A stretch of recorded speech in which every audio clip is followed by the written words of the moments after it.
నేడు అల్లూరి సీతారామరాజు జిల్లా కొయ్యూరు మండలం సీడీపాలెం పంచాయతీ సింగవరం గ్రామంలో రైతులకు 90% విత్తనాలు పాడేరు నియోజకవర్గం తెలుగుదేశం పార్టీ ఇన్ఛార్జి గిడ్డి ఈశ్వరి పంపిణీ చేశారు.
మన చంద్రబాబు నాయుడు గారు ఈరోజు ముఖ్యమంత్రి అయ్యారు. ఇది మన ప్రభుత్వం. ప్రజల సంక్షేమ పాలనే చంద్రబాబు నాయుడు గారి యొక్క ధ్యేయం. ఏదైతే మన కూటమిగా పోటీ చేసినటువంటి తెలుగుదేశం, జనసేన, బీజేపీ కూటమి ప్రభుత్వం వచ్చిందో ఇది ప్రజలకు సేవ చేసేదానికే ఈరోజు ఈ ప్రభుత్వం ఏర్పడింది. అయితే గత ప్రభుత్వం ఏదైతే వైఎస్ఆర్ కాంగ్రెస్ పార్టీ ప్రభుత్వం ఉందో ఆ 5 సంవత్సరాలు రైతులు ఎన్ని బాధలు పడ్డారో మీకే తెలుసు. ఎందుకంటే గతంలో చంద్రబాబు నాయుడు గారి జన్మభూమి కార్యక్రమాలు పెట్టి రైతుల కోసం రైతు రథాలు కానీ అలాగే ట్రైకార్ లోన్ల ద్వారా టిల్లర్స్ కానీ ఆధునిక వ్యవసాయ యంత్రాలని మనకందరికీ కూడా అందుబాటులో చేసేవారు. ఈ 5 సంవత్సరాలుగా అసలు ఒక కార్యక్రమం చేశారో లేదో మనం అంతా చూసాం. ఇక విత్తనాలు కూడా గత కరోనా సమయంలో ఎవరికి కూడా అందేది కాదు. ఇప్పుడు మన ప్రభుత్వం వచ్చింది మన రైతు కోసం. బాబు షూరిటీ భవిష్యత్తు గ్యారంటీ ఆ రోజు బాబు గారు ఏదైతే మాట ఇచ్చారో రైతుకి సంవత్సరానికి 20,000 రూపాయలు ఖచ్చితంగా ఇచ్చి తీరుతాం. దాంట్లో భాగమే అలాగే నాణ్యమైనటువంటి విత్తనాలను కూడా 90% సబ్సిడీగా ఇస్తున్నాం. నిన్న బాబు గారు ప్రమాణ స్వీకారం చేసిన తర్వాత ప్రథమంగా తన మొట్టమొదటి 5 సంతకాలు పెట్టారు పాలన మొదలు పెడుతూ. ఎందుకంటే ఎవరైతే యువకులంతా కూడా ఇంటికే పరిమితం అయిపోయారో, చదువుకొని ఉద్యోగాలు లేదో, ఎక్కువ మంది టీచర్ పోస్టుల కోసం చదువుకున్న వాళ్ళు అలా ఇళ్లల్లో ఉండిపోయారో వాళ్ళ కోసం మెగా డిఎస్సి 16,374 పోస్టుల కోసం మొట్టమొదటి సంతకాలు పెట్టారు. దానికోసం 27వ జీవోను కూడా విడుదల చేశారు. డిసెంబర్ కల్లా మన పిల్లలు ఎవరైతే చదువుకొని రేపు డిఎస్సికి వెళ్తున్నారో ఆ పిల్లలకి డిసెంబర్లోగా ఉద్యోగాలు కూడా ఇవ్వాలని చెప్పి ఆర్డర్ జారీ చేశారు. రెండో సంతకం మనమంతా రైతులమే. మన భూమికి ఒక పట్టాదారు పాస్ పుస్తకం ఉంటుంది, రిజిస్ట్రేషన్ చేసుకున్నది ఉంటుంది. కానీ గత ప్రభుత్వం దుర్మార్గమైనటువంటి జగన్మోహన్ రెడ్డి మన భూమి మన డబ్బులతో కొనుక్కున్న భూమి మన రిజిస్ట్రేషన్ చేసుకొని మన ఇంట్లో దాచుకోవాల్సినటువంటి పట్టాలని ఆఫీసుల్లో పెట్టట ఉంచాలట. ఆ ఆఫీసులో పెట్టింది ఏ పర్సన్ అయినా సరే వాళ్ళ అందుబాటులో ఉంటుందట. అలాంటప్పుడు మన భూమి ఎక్కడుందో మనం తెలుసుకోలేకపోతుంటాం. అలాగే మన భూమి ఎవరికి అన్యాయక్రాంతం అయిపోతుందో కూడా తెలియలేనటువంటి పరిస్థితి ఉంటుంది.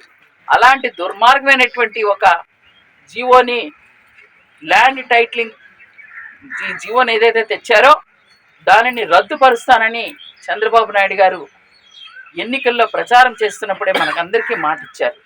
ఆ మాట ఇచ్చిన ప్రకారంగానే రెండవ సంతకం ల్యాండ్ టైటిలింగ్ ఏదైతే జగన్మోహన్ రెడ్డి పెట్టినటువంటి ఆ జీవోని రద్దు చేసే సంతకాన్ని పెట్టి మనందరికీ కూడా ఊరటం చేశారు. అది ముఖ్యంగా మన రైతులకి మనం కొనుక్కున్నటువంటి భూమికి భూరక్షణ దొరికింది. అలాగే మూడవది, గతంలో చంద్రబాబు నాయుడు గారు 2014లో మనందరికీ మాట ఇచ్చారు.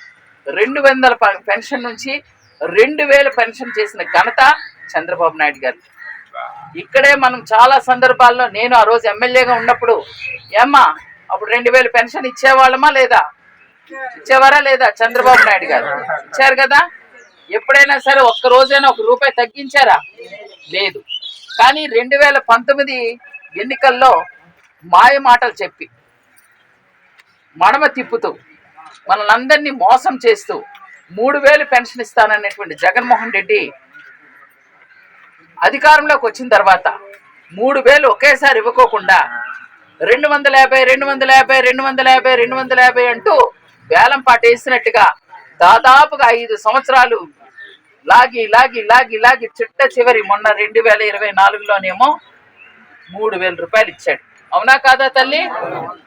ఇచ్చాడా లేదా? అది తప్పు కదా. మాట ఇచ్చి మాట తప్పాడా లేదా?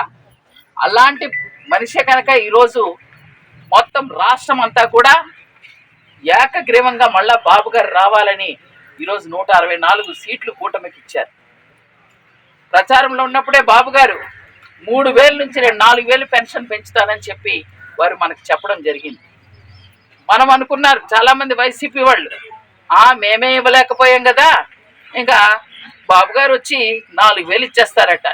బాబు గారు ఇంకొక మాట కూడా అన్నారు, ఏప్రిల్ వరకు ఎలక్షన్ జరుగుతున్నాయి కదా, ఏప్రిల్ నుంచి మే జూన్ 3 నెలలకు కూడా ఏదైతే ₹1000 అంటే 4000 ఏప్రిల్ నెల నుంచే నేను ₹4000 ఇస్తానని మాట ఇచ్చారు.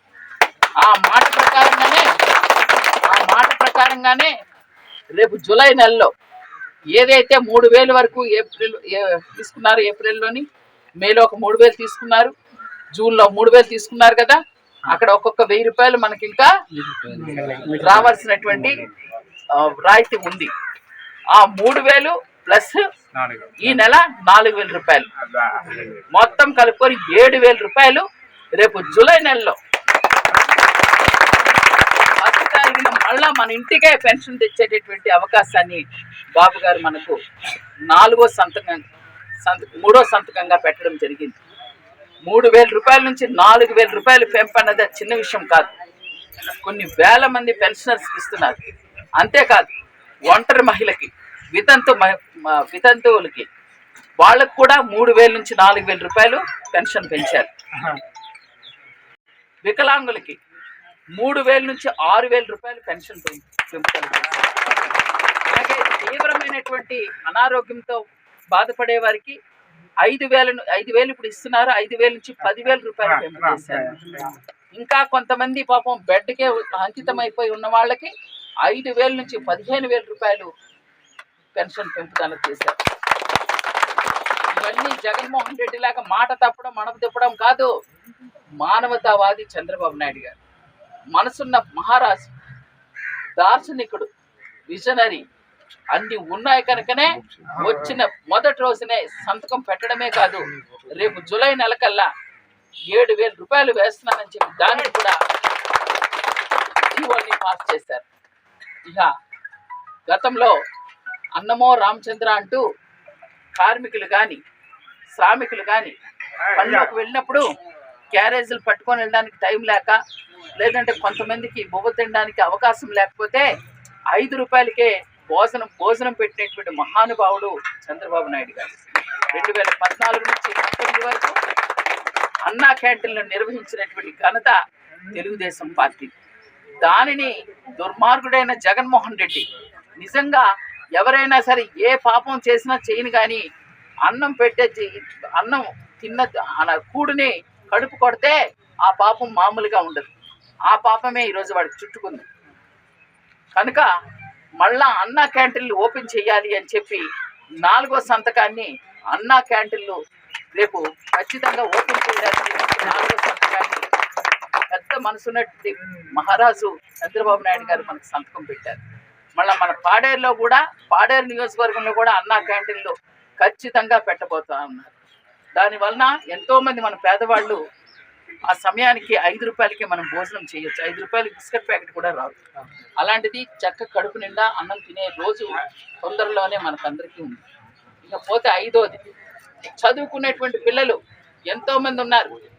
10th క్లాస్ చదివి ఫిట్టర్లు చదివినోడు, మెకానిక్ చదివినోడు, ఎలక్ట్రికల్ చదివినోడు, ITI చేసినోడు, అలాగే టెక్నికల్గా పాలిటెక్నిక్ చేసిన వాళ్ళు, డిగ్రీలు చేసిన వాళ్ళు, అదేవిధంగా బీటెక్ చదివిన వాళ్ళు ఎంతోమంది యువత ఉద్యోగాలు లేక ఇళ్లకి పరిమితమైపోయారు. అసలు ఎవరు ఏం చదువుకున్నారో కూడా తెలియలేని పరిస్థితి. అందుకనే ఈ 5 ఏళ్లలో 20 లక్షల ఉద్యోగాలు ఇస్తామని చెప్పి ఏదైతే చంద్రబాబు నాయుడు గారు మనకు బాబు గ్యారంటీ, భవిష్యత్తు గ్యారంటీ మాట ఇచ్చారో ఆ మాటకి ఖచ్చితంగా చదువుకున్న వాళ్ళు ఎవరెవరు ఎంత చదివారు అన్నది తెలియాలంటే దానికి ఒక గణన, అంటే సెన్సస్ చెయ్యాలి.